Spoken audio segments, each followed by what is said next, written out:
যে জগন্নাথের সর্বনাশ করবার পর এবার মা দুর্গার সর্বনাশ করবার জন্য মাননীয়া উঠে পড়ে লেগেছেন। উনি হিজাব পরে মুসলমান ধর্মের যে সর্বনাশ করছেন এবং সমানেই করে যাচ্ছেন, এই একই কায়দায় হিন্দু সনাতন ধর্মের সর্বনাশ করবার জন্য উনি উঠে পড়ে যেন না লাগেন। একটার পর একটা ধ্যাষ্টামি, এই ধ্যাষ্টামিগুলোকে বন্ধ করুন। ধর্ম নিয়ে মন্দির করা, মসজিদ করা, গির্জা করা, গুরুদ্বার করা, এর দায় ওনাকে কেউ দেয়নি।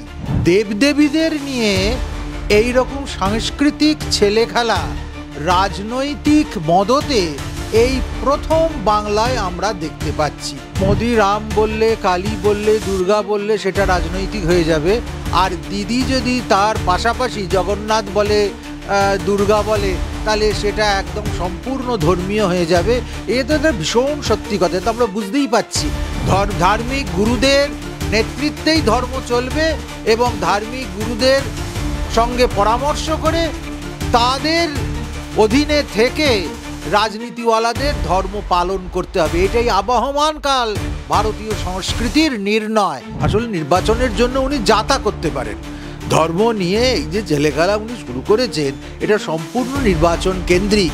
কন্যাশ্রী, ওই রূপশ্রী, এই ভাতা সিস্টেম থেকে বার করে দিয়ে বাংলার দুর্গাদের স্বয়ংভর করে তুলুন দেখি, তাহলে বুঝবো উনি যথাযথভাবে দুর্গা ভক্ত এবং দুর্গার ভাবধারা প্রচার করছেন। কোনো মুসলমান বলতে পারবে যে তার কোনো আখেরে লাভ হয়েছে?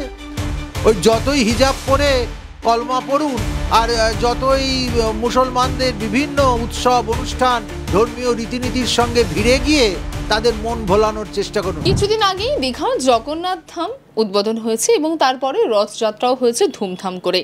এবার 21শে জুলাইয়ের সভামঞ্চ থেকেই মুখ্যমন্ত্রী মমতা বন্দ্যোপাধ্যায় তিনি ঘোষণা করলেন যে জগন্নাথ ধামের অনুকরণে বাংলায় এবার দুর্গাঙ্গনও প্রতিষ্ঠিত করা হবে, যাতে সারা বছর মানুষ সেটি দেখতে পারেন। এ বিষয়ে আপনাদের কি মতামত? প্রথমেই বলবো যে জগন্নাথের সর্বনাশ করবার পর এবার মা দুর্গার সর্বনাশ করবার জন্য মাননীয়া উঠে পড়ে লেগেছেন। একেই তো জগন্নাথ ধাম নিয়ে সারা ভারতবর্ষ জুড়ে জগন্নাথ প্রেমী ভক্তদের মধ্যে উষ্মা, ক্ষোভ, বিরক্তির শেষ নেই। কেননা ধাম নতুন করে গজিয়ে তোলা যায় না, ধাম দুম করে গজিয়ে ওঠে না। স্বভাবতই সে প্রসঙ্গ আর এখানে তুলছি না। জগন্নাথ ধাম ওটা নয়, ওটা একটি সাংস্কৃতিক কেন্দ্র। দেবদেবীদের নিয়ে এই রকম সাংস্কৃতিক ছেলেখেলা রাজনৈতিক মদতে এই প্রথম বাংলায় আমরা দেখতে পাচ্ছি। এর আমরা তীব্র প্রতিবাদ করছি। দুর্গাঙ্গন না করে শিক্ষা এবং স্বাস্থ্যের জন্য উনি চিন্তা করুন, যাতে এখানে শিক্ষার সুষ্ঠু পরিবেশ তৈরি হয়, মানুষ যাতে যথাযথভাবে স্বাস্থ্য সচেতনতা তৈরি করতে পারে, স্বাস্থ্যের উন্নতির জন্য নানান রকম হেল্প সরকার করতে পারে। কেবলমাত্র একটা স্বাস্থ্যসাথী চালু করে দিলাম আর সেই স্বাস্থ্য সাথীর অন্তরালে লক্ষ লক্ষ টাকা বিল হচ্ছে, সেখানে দেখা যাচ্ছে যে 2-5 হাজার টাকা ছাড় হলো কেন? স্বাস্থ্যসাথী কার্ড আছে। এছাড়া একটা প্রহসন। এইসব প্রহসন না করে যাতে হাসপাতালগুলো চিকিৎসার সুব্যবস্থা থাকে, যাতে হাসপাতালগুলোতে গিয়ে মানুষ, অসহায় মানুষ, অসুস্থ মানুষ যথাযথ চিকিৎসা পায়, সেই ব্যবস্থা করুন। তার পাশাপাশি যারা ডিএর জন্য হাহাকার করছে, তাদের ন্যায্য দাবি থেকে বঞ্চিত হচ্ছে, সেইগুলো তাদের দেবার ব্যবস্থা করুন।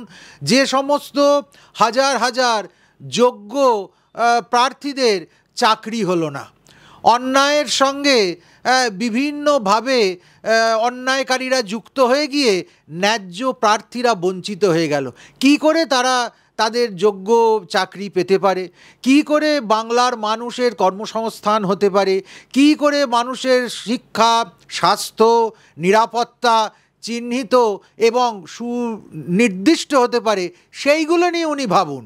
উনি এই যে শুরু করেছেন একটার পর একটা ধ্যাষ্টামি, এই ধ্যাষ্টামিগুলোকে বন্ধ করুন।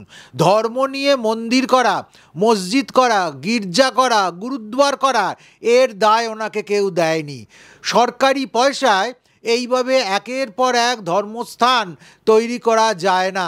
আমরা হিন্দু ধর্মগুরু হয়ে বলছি যে উনি হিজাব পরে মুসলমান ধর্মের যে সর্বনাশ করছেন এবং সমানেই করে যাচ্ছেন, এই একই কায়দায় হিন্দু সনাতন ধর্মের সর্বনাশ করবার জন্য উনি উঠে পড়ে যেন না লাগেন, এতে কিন্তু ওনার চরম অনিষ্ট হবে।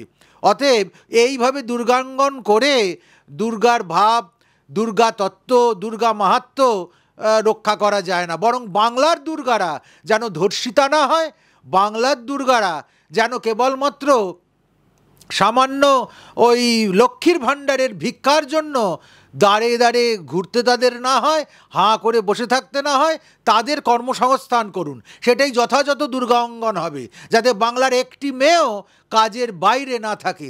তাদের যথাযথ কাজ যদি তিনি দিতে পারেন, তাদের শিক্ষা, স্বাস্থ্য, নিরাপত্তা যদি তিনি দিতে পারেন, বুঝবো সেটাই হবে সত্যিকারের দুর্গাঙ্গন। ঠাকুর নিয়ে ছেলে খেলা করবার কোনো দায় তার নেই, সেই দায়িত্বও তাকে কেউ দেয়নি। 26শে নির্বাচন আর কয়েক মাসের দূরত্বে, তার জন্যই কি সিদ্ধান্ত? আসলে নির্বাচনের জন্য উনি যাতা করতে পারেন। ধর্ম নিয়ে এই যে ছেলেখেলা উনি শুরু করেছেন, এটা সম্পূর্ণ নির্বাচন কেন্দ্রিক। সবচেয়ে ভালো হবে ধর্ম থেকে উনি যদি বিরত থাকেন, ওনার প্রশাসনিক দায়িত্ব এবং রাজনৈতিক দায়িত্ব উনি যদি পালন করেন। এর আগে আমরা দেখেছিলাম কিছুদিন আগে প্রধানমন্ত্রী নরেন্দ্র মোদী এখানে আসেন এবং সেখানে তিনি সভা করেন, এবং সেই সভার শুরুতে যেটা জয় মা কালী স্লোগান দেখা যায়, শোনা যায়।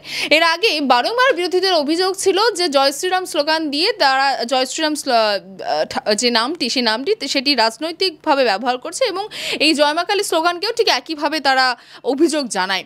সেখানে দাঁড়িয়ে মুখ্যমন্ত্রী বলছেন যে তিনি দুর্গাঙ্গন তৈরি করবে, তাহলে সেটা কি রাজনৈতিক দিককে তুলে ধরছে না? না, মোদি রাম বললে, কালী বললে, দুর্গা বললে সেটা রাজনৈতিক হয়ে যাবে। আর দিদি যদি তার পাশাপাশি জগন্নাথ বলে, দুর্গা বলে, তাহলে সেটা একদম সম্পূর্ণ ধর্মীয় হয়ে যাবে। এ তো একটা ভীষণ সত্যি কথা। তো আমরা বুঝতেই পাচ্ছি উনি কোন দিকে ধর্মের স্লোগানগুলো নিয়ে যাচ্ছেন আর কে এগুলোকে দূষিত করছে। এই সমস্ত হীনতা, এটা একদম বস্তিপাড়ের ছোটলোকতামি থেকে উনি বেরিয়ে আসুন, ওনার মঙ্গল হবে। বিজেপির এগেনস্টে বারংবার ধর্ম নিয়ে রাজনীতি করার অভিযোগ ওঠে, তাহলে এই ক্ষেত্রে যে বিজেপি দাবি করছে যে মুখ্যমন্ত্রী মূলত সরকার অর্থাৎ রাজ্য সরকারকে বিরুদ্ধে যে অভিযোগ যে তারা ধর্ম নিয়ে রাজনীতি করছে, কোন দিকে আসলে ধর্ম নিয়ে রাজনীতিটা করছে কি? সবচেয়ে বেশি ধর্ম নিয়ে রাজনীতি করে হচ্ছে তৃণমূল সরকার এবং তার মাননীয় প্রধান, সেই প্রধানই এই সমস্তগুলোর নাটের গুরু। তিনি সব সময় ঘোলা জল করে মাছ ধরবার চেষ্টা করেন, এগুলো মেনে নেওয়া যায় না। আপনারা কি সমর্থন করছেন দুর্গাঙ্গন যে তৈরির তিনি বার্তা দিয়েছেন? দুর্গাঙ্গন তৈরি না করে উনি ঐতিহ্যশালী চণ্ডীমণ্ডপের সংস্কৃতি ফিরিয়ে নিয়ে আসুন, দেখি বুঝবো কত দম আছে। দুর্গাঙ্গন না তৈরি করে বাংলার দুর্গাদের প্রত্যেকের জন্য 26-এর আগে প্রতিটি দুর্গাকে একটা করে চাকরি দিন, দেখি বুঝবো। দুর্গাঙ্গন তৈরি না করে ইনি প্রতিটি বাংলার মা বোনেদের জন্য যথাযথ ব্যবস্থা করুন। ওই কন্যাশ্রী, ওই রূপশ্রী, এই ভাতা সিস্টেম থেকে বার করে দিয়ে বাংলার দুর্গাদের স্বয়ংভর করে তুলুন, দেখি তাহলে বুঝবো উনি যথাযথভাবে দুর্গা ভক্ত এবং দুর্গার ভাবধারা প্রচার করছেন। যেটা করলে কাজের কাজ হয় উনি সেইটা করুন। এসব সস্তা রাজনীতি করে আবার 26-এ আসার তাল করছে, এছাড়া আর কিছুই নয়। তার মানে আপনারা দুর্গাঙ্গন প্রতিষ্ঠাতার সমর্থনে নেই? একেবারেই নয়। কোনো রাজনৈতিক নেতৃত্বে, কোনো রাজনৈতিক অধ্যক্ষতায় ধর্ম চলতে পারে না। ধার্মিক গুরুদের নেতৃত্বেই ধর্ম চলবে এবং ধার্মিক গুরুদের সঙ্গে পরামর্শ করে তাদের অধীনে থেকে রাজনীতিওয়ালাদের ধর্ম পালন করতে হবে। এটাই আবহমান কাল ভারতীয় সংস্কৃতির নির্ণয়। সেই নির্ণয়ের বাইরে যাবার জন্য কেউ যদি চেষ্টা করে তাহলে সে ধ্বংস হয়ে যাবে। কিন্তু আজ বাংলার সাধারণ মানুষ যারা মুখ্যমন্ত্রীর এই প্রস্তাবে ভাবুক হয়ে উঠছে, তাদের উদ্দেশ্যে কি বলবেন? তারা আহাম্মক, আর কি বলবো। তা এত সর্বনাশ হবার পরও তাদের কোনো চেতনা হচ্ছে না। আরও সর্বনাশ হবার জন্য তারা যেন প্রস্তুত থাকে। এক তো মুসলমান ধর্মের চরম সর্বনাশ করে দিয়েছেন, কোনো মুসলমান বলতে পারবে যে তার কোনো আখেরে লাভ হয়েছে?